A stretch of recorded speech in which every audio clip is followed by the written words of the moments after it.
Bills. Before we start, I would want you to hit that red subscribe button so that you never miss out on any of our videos. Hey guys, what's up? Welcome back to Film Title. In today's video, we will be looking at 6 reasons that prove Pawn Stars are in incredible debt. Number 1. The purchase of cars.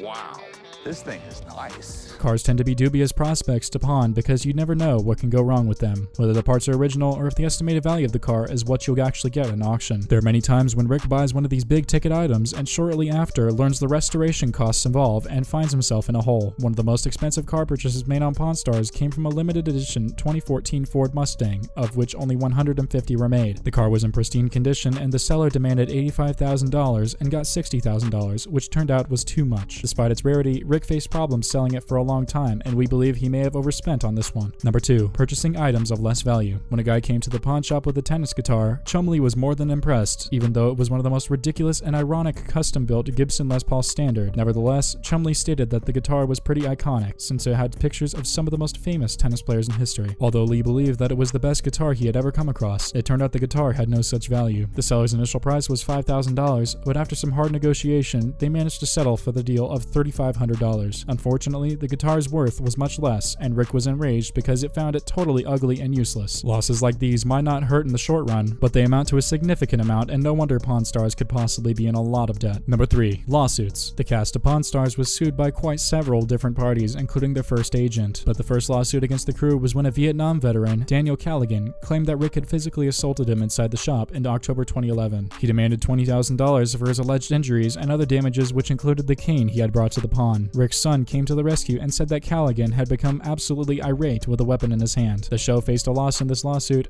and had to pay the amount. Events involving lawsuits like these have come as such a huge expense to the stars and the show with so many expenses at hand. There is a chance that the show might be functioning at break even. Number 4. Buying stolen items. In a segment on History Channel, Rick Harrison discussed a time he was cheated by a man who sold him diamond earrings that Rick bought for $40,000. Although Rick had done his homework and he knew the right questions, he had to ask the seller with the specific paperwork. But it turned out the man was well prepared with the right answers and even showed him a receipt. Because everything seemed to be normal, Harrison paid the customer a whopping $40,000. However, his contentment didn't last long when police showed up to the store the next day, stating the diamonds were stolen and they needed to recover the goods. Although the criminal was caught and sent to jail, Rick's money was gone forever. Number 5. Chumley's bad judgments. When Bob Dylan appeared on a 2010 episode of Pawn Stars, it was one of the biggest surprises. In the episode, a guy presented a vinyl copy of a 1970s Bob Dylan double album self-portrait to Rick Harrison, and Rick bought it with the intention of selling it for $75. He got to know that Bob Dylan was in town around the same time, and he had the idea to get it signed. This would have made the copy more valuable. He sent Chumley on this mission, and little did he know it would have been its last day. He dropped the copy and broke it, making it worth nothing. There have been many times Chumley scored items that turned out to be way less of value than they were sold for. Seems like Chumley is the ultimate cause for the Pawn Stars being in debt. Number 6. Rick Harrison's flawed decisions. If you thought Rick couldn't make his way down the dark road of making faulty decisions, you were wrong. Generally, if the pawn shop isn't able to retail an item, they always have the option of still earning a profit by sending the items to auction. This is what Rick tried to do with the several big ticket items, including a 1940s Indian motorcycle with a sidecar. Unfortunately, he took a hit for $29,000 due to an auction sale. Along with the other items that Rick put up for auction, Rick reported his total loss due to the sale amounted over $100,000. We can only anticipate the show go into debt with substantial losses with these, and they have made numerous such decisions over the years. This brings us to the end of our video. I hope you liked it, hit like if you did, and don't forget to subscribe to our channel so that you don't miss any of our videos in the future. Also, watch the 2 videos that are on your screen because I'm sure you'll love them. And with that, I'll see you in the next video.